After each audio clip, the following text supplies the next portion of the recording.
and let's do the recording. So welcome to Run Hanoi Silicon Valley Research Center and our webinar series. The center was established in 2020 and offers now a 360-degree portfolio of new management courses for the digital world, or you can say the new economy.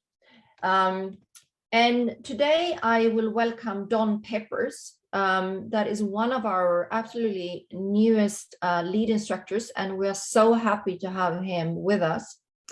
Don Peppers is recognized as a global authority on marketing and business competition, a best-selling author, a keynote speaker, influencer, and a futurist. And I bet that many of you have read his first book, The One-to-One Future, which is widely known as having launched the whole CRM revolution. So with that, I would like to welcome Don Peppers up on stage and start the webinar. Sure thing. Thank you very much, Annika, and thank you for that lovely choice of music to welcome all the participants on the front end. That was really quite unusual. I'm going to run out and get the a Buddha Bar album for sure. What I'm going to talk to you today about, very briefly, this is only a 30-minute webinar. We're going to talk about this Rendanhayi business model, and we're going to put it into context. The zero distance to the customer paradigm mirrors the customer experience paradigm and makes it even more sophisticated. And of course, this paradigm shift began with Moore's law. Every 20 years, computers get 1,000 times more powerful. Well, what has happened over the last 20 years is that customers have become completely informed all by themselves. They don't need to rely on advertising anymore. And customers demand real-time interaction with the companies they buy from and they deal with because they can. If you don't have a website, you can hardly call yourself a business. One of the results of this technology rush is that the functions of sales, service, and marketing, all the customer-facing functions at a business, have been smashed together into what we call now the customer experience field. Okay, the field of customer experience management is taking over the whole face of marketing and sales and all the customer-facing issues at a business. I think of it as a different dimension of competition. If you think about it, there are two things that you have to do to be able to compete with someone else. You have to be able to satisfy some customer need. That's one thing you have to do, and you have to have a customer who wants to have that need met. Right? If you have a customer who wants to have that need met and you can satisfy that, then you can start a business. Well, let me put those two things on a two-dimensional chart with customer needs satisfied up the vertical and customers reached across the horizontal. And traditional marketing is always focused on one product at a time, a product that meets a certain need of a customer. And I'm product centric. The more customers I get for that product, the better my market share. But because of technologies that allow us to treat different customers differently, treat you different from him, different from her, based on what I think I know about you, and using computers, I can treat each customer individually, even if I have millions of customers. Now, I can focus on one customer at a time and try to satisfy as many of that customer's needs as possible. And the height of that bar, of course, is my share of customer. You can see that these two types of competition, they don't really conflict with each other. Okay, they're not in opposite directions. They're perpendicular. The strategies that you adopt to become more customer-centric, they're largely independent of and different from the strategies that you adopt to become more product-centric, to sell your products faster. But rather than competing based on each product's individual features and benefits, you can now compete based on each individual customer experience. And competing on the customer experience is driving businesses to compete in a totally different way. Instead of selling to the customer to move more products, Basically, you collaborate with the customer to meet more of the customer's needs. And I'm going to talk a lot about customer needs because fundamentally, to meet more customer needs, you often need more products and services. You need more stuff. You need to have an ecosystem fundamentally to develop your share of customer. Think of it this way. In a share of customer world, you're decommoditizing this relationship with the customer. In a product world, each product is a commodity, can be duplicated by a competitor. But in a customer-centric world, your relationships with customers, they can't be commoditized. And because your competitors don't know what you know about the customer, they can't be duplicated by the competitor. In fact, decommoditization means things like additional sales over time. What does that mean? Well, subscriptions, auto resupply and replenishment, IoT connections to a product will give you additional sales over time. Supplemental products, things like add-ons, improvements, upgrades, data feeds and metrics. Supplemental services, things like accounting and management and tracking and installation and maintenance and evaluation, or associated business offerings like distributors, suppliers, other channel members, startups that you fund, co-ops that you underwrite, or partner business offerings, contractors, non-competitive businesses, third-party alliances. These are all the levers that we have to increase our share of customers. Let me just give you a quick example of how one company has decommoditized its very commodity-like product. That's Annika, the natural gas utility in the Netherlands. They sell natural gas. No one wants customized natural gas. There's no market for that. So what does Annika do?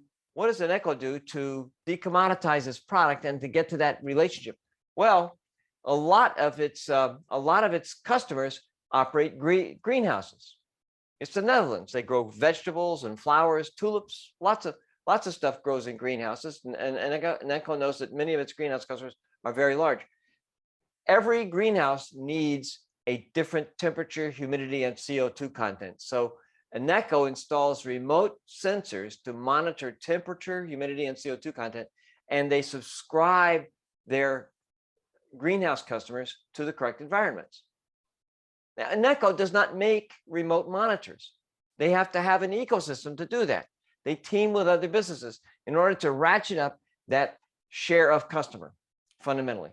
Hire uses IoT to automate its app-controlled laundry service. At Delhi University students, they use the Hire Wash app to reserve and pay for laundry usage from their phones. The app helps students through all the washing tasks, reminding them to take out their loads when it's time, and maintaining a complete record of previous laundry. The problem is that competing in this different dimension requires an organization to adopt a different alignment of its metrics and accountabilities. If you're product-centric, you have a product, you manage the product using a business unit. You have another product, you have another business unit, and another product, and so forth. Each product is managed usually by a distinct business unit. It could be a division or a department, or it could be just a product manager following the data and making deals with the distributors and so forth. But somebody is managing the product. But let's suppose you begin to compete in the customer-centric way. You have customer A, who has several products, customer B, customer C, customer D. Who manages those customers? Who manages those customers? What happens if you don't manage those customers? Well, let me tell you a story about how a large dental client, dental practice company lost a client. This was a bank, and this dental practice had 10 or 12 different dental locations. They had an account worth millions of dollars at the bank. The dentist who owned this practice also had his personal account at the bank. And one day his personal account got a little short of funds, and they bounced a check that he'd written to a colleague. Whereupon the dentist was so upset at having have a check bounced, even though his practice had millions of dollars on deposit at the bank, that he withdrew all his accounts and went to a different bank. This is an example of the alignment problem written up close, okay? Where one part of your company doesn't know what another part, the one product part doesn't know what another product part is doing. We need to fix this problem. We need to fix this problem. Now, if you think about it, their customer experience can be divided into what I call routine and non-routine customer experiences. Can the process be standardized or not? Is it low or high process standardization? And how engaged is the customer in this particular customer experience, right? So I have 4 quadrants here. In the lower right-hand quadrant, I have business as usual. The customer goes along, things are fairly automated. This is routine. In the lower left-hand quadrant, I have threats to cost efficiency. Here I have customer experiences that I have not automated, have not routinized, and therefore they take my time and effort, manual time and effort to fix these. But the customer is not highly engaged. Not a big deal to the customer one way or the other. In the upper right-hand corner, I have predictable customer lifecycle events.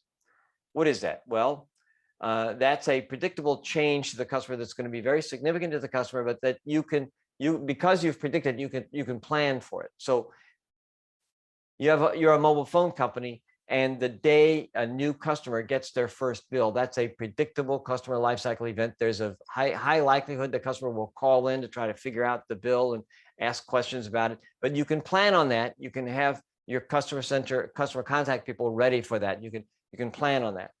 It's in the upper left-hand quadrant that you have surprises and trials and tribulations, problems that you've had no prediction, no warning of. These are things that you did not anticipate and you haven't planned for. Problems. And here is where you need employees making non-routine decisions. A non-routine decision, you need employees being able to think on their feet and do things that are in the interest of the company, and they need to have the capability to do it. Your employees need to be enabled to make those decisions and engaged. That is, they have to have your best interest, the company's and customers' best interest at heart. Let me give you an example of how one company enables its engaged workers to solve customer problems. All right. Here's a contact center, and a CMO told me that she just introduced this process into her contact center a few months ago when I talked to her. And she said, basically, the new process works like this.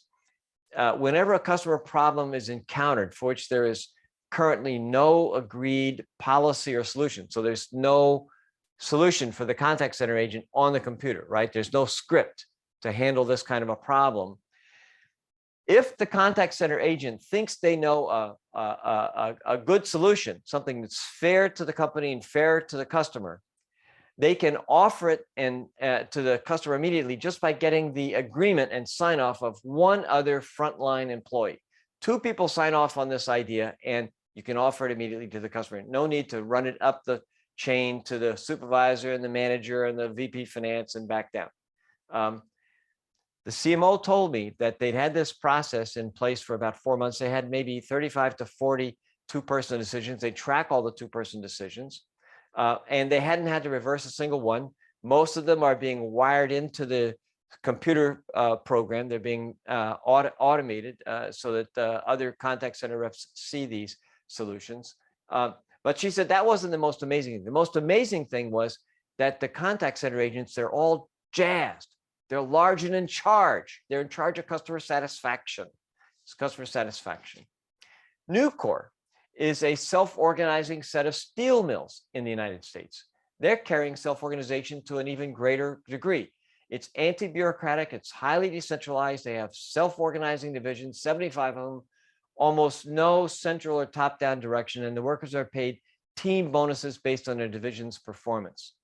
And this company, it's flexible, it's innovative, it's quick. The teams solve their own problems, and rather than a top-down chain of command, they call themselves an environment of trust. Here's the payoff. The most consistently profitable steel company in the entire world. The only one unprofitable year since 1969, after the 2008 financial crisis. Steel tons shipped per employee is 1.06, which is a full 50% more than the industry average of 0.67. And total shareholder return, of course, is 20 times higher at 38% compared to 1.4%. Hire has a zero distance to the user idea. Now, and at Hire, the world's largest appliance manufacturer based in China, they think of the customer as the retailer or distributor who distributes the appliance and sells it. The user is the end user, okay? And they want zero distance to the user. The way they define it in the Rendan dictionary is zero distance to the user signals the intent to excise organizational barriers separating employees from the end user, and at the same time to facilitate Hire's ability to provide solutions to its end users through customized products. Let me give you an example of how Hire operates. Its longtime CEO, Zhang Ruan, transformed the business over the last several years, changing it from basically a straight manufacturer into a more service-oriented company as well. So it does both. It manufactures and it provides services. All 70,000 workers are organized into 4,000 self-managed micro enterprises, and each micro enterprise sets its own budget and is solely responsible for creating value by meeting its customers' needs. And the micro enterprises serve both external customers and internal customers. So the entire organization is micro enterprises. Each micro enterprise meets directly with the customers it's responsible for to better understand their needs. And when necessary, they engage outside parties to meet those needs, other companies, outside divisions, and so forth. Micro enterprises collaborate with customers and partners to bring their product to market. This is the way Hire solved the alignment problem. They have an alignment problem, so they set up micro enterprises. And each micro enterprise is responsible for trying to decode and understand and meet a wider and wider set of each individual customer's needs. That's the zero distance to the user model in a nutshell. I could give you a case study as well. The Dezun air conditioner from Harvard Business School did this case study. The Dezun team met extensively with 50 randomly selected families to identify complaints and desires with respect to current air conditioners. And those complaints included too much noise, or it's a bulky and unattractive appearance.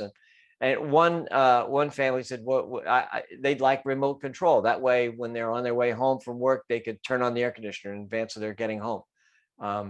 So what did Hire do? Hire collaborated with Mitsubishi and BASF, two totally independent companies unrelated to Hire, and they collaborated with other suppliers as well to re-engineer the compressor and to add Wi-Fi controls. And the result was an initial run of 100,000 Dezun air conditioners, quickly sold out. And today, Hire is the world's largest connected air conditioner brand. That's Hire. And that's the story of zero distance to the customer. So over to you, Annika. Do we have some questions? And we still have 10 minutes. Absolutely.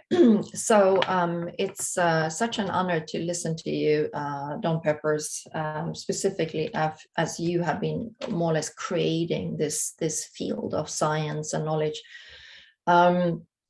So let's see if we have any questions. Otherwise, I will for sure have questions for you. We have from Frank Kohlberg. Please send the question in the Q&A. Okay, so Frank say, in education, what are some concrete initiatives you take to improve the learning experience? Can you please give an example of what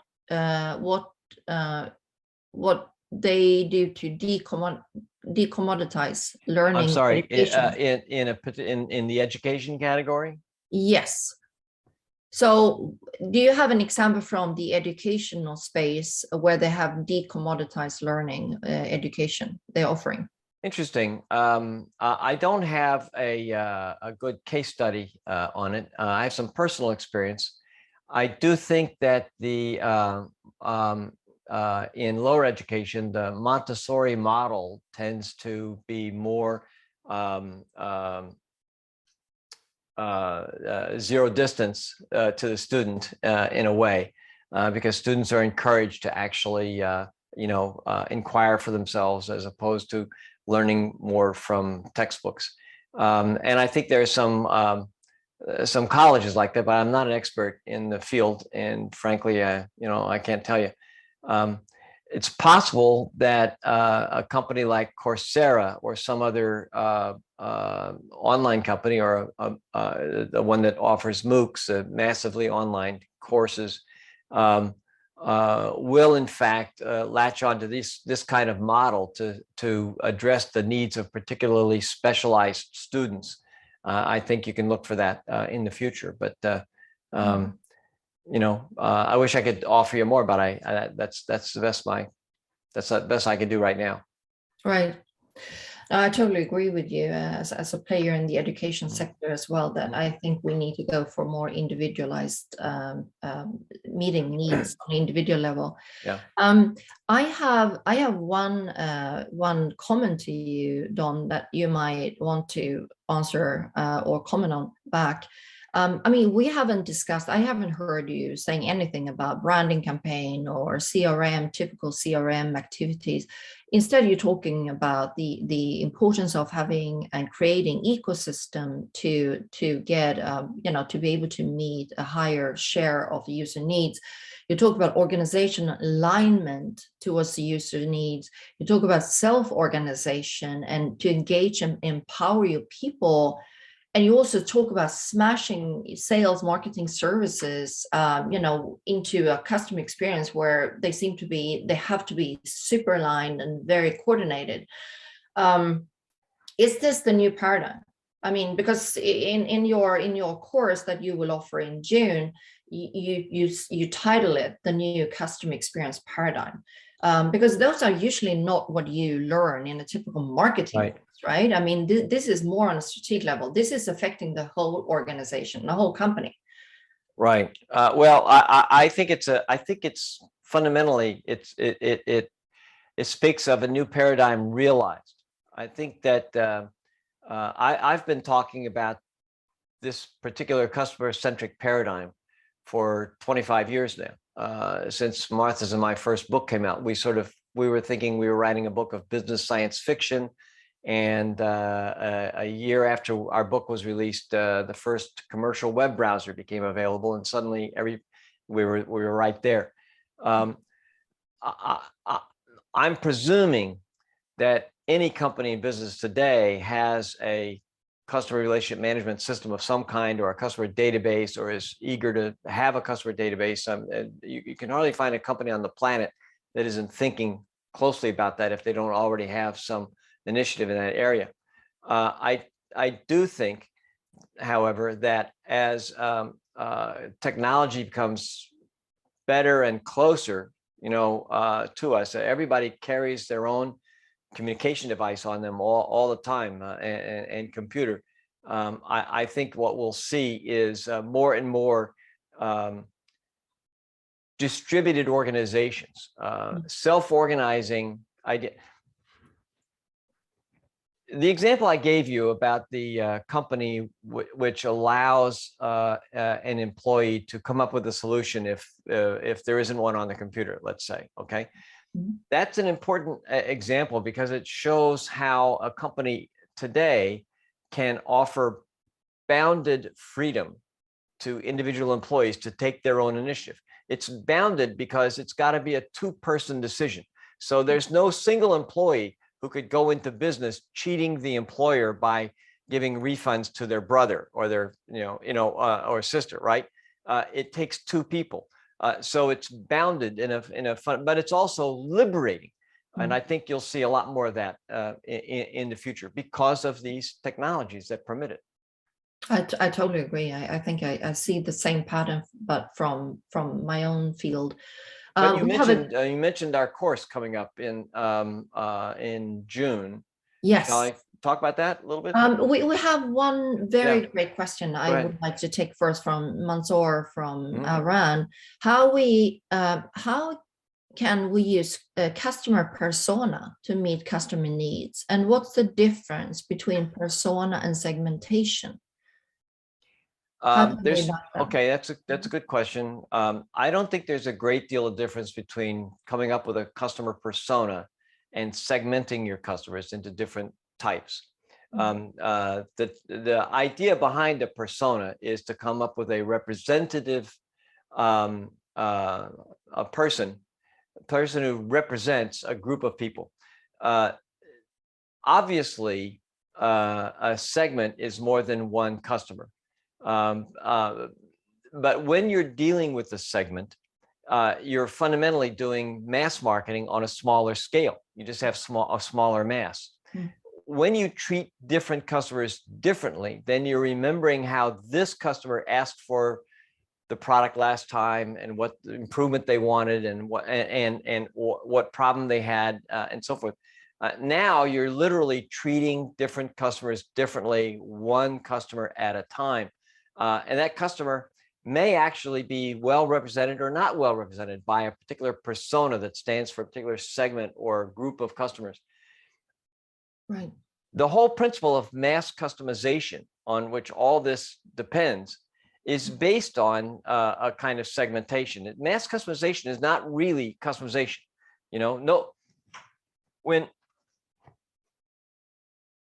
When you try to buy a book at Amazon that you've already bought and they remind you that you already bought this book, okay, they're not reminding everybody else that they already bought it. They're reminding you that you already bought this book. Well, there's no person at Amazon who's taking this initiative. You may love them, but you're in love with a line of code. It's a line of code. They're basically taking that line of, they're using that in order to distinguish you in your present state from you in the previous state. And this is computerization. It's not really customization per se. It's digitized production. And that's that we call it mass customization, but it's digitized production. And that's the big difference here. Yeah. And here you mentioned the importance of technology that might also, we will go deeper into later in June. So this was a small teaser of something coming up in June. Do you want to share what? Sure, what let me happened? show this. We have a Zero Distance to the Customer course coming up in June. It's a 12-hour virtual course. Every day will include not just lectures, but hands-on interactive problem-solving projects for students. I'll give direct feedback and instruction. Day one, we'll have two different modules, one about technology being the culprit in all this, and one about the paradigm shift. Day two, I'll talk about a relationship and why brands and relationships are different and what that means, and how you need to think about your customer relationships. And I will talk about what makes a good customer experience. That is, it's got to be entirely frictionless. Day three, we'll talk about maximizing the value each customer creates. In the different dimension of competition, the product-centric dimension, we maximize the value each product creates, but in the customer-centric direction, we maximize the value each customer creates, and that creates its own set of problems to tackle. And in module 6, we'll talk about this and how it is now paradigm shift realized. It's a post-bureaucratic corporate culture, a post-pyramid organization. It's a Rendanhayi world fundamentally now. So with that, I would like to repeat again, our passion and our mission in the research center is not to be a big profit generator. Is to spread the new curriculum of management, and that was the whole purpose why we established the center. For that reason, those absolutely unique courses are where you can sit together with world experts like Don Peppers for 12 hours and discuss and debate, and also, of course, share your own strategic problems and get advice. We hope that you will take this opportunity and that we will meet you on June 15th, which will be day one. And it will be only 3 to 4 hours a week for 3 weeks before we take summer holiday. You will find the link in the chat window. It should have been sent out a number of times now if you want to register. The price is very competitive. As I said, we want to spread the new knowledge and create a bigger community of enlightened people in management. So thank you, everyone. Thanks, everybody. And take care. And I hope to see you on June 15th. If any problem, just email us and contact the center. Feel free. See you.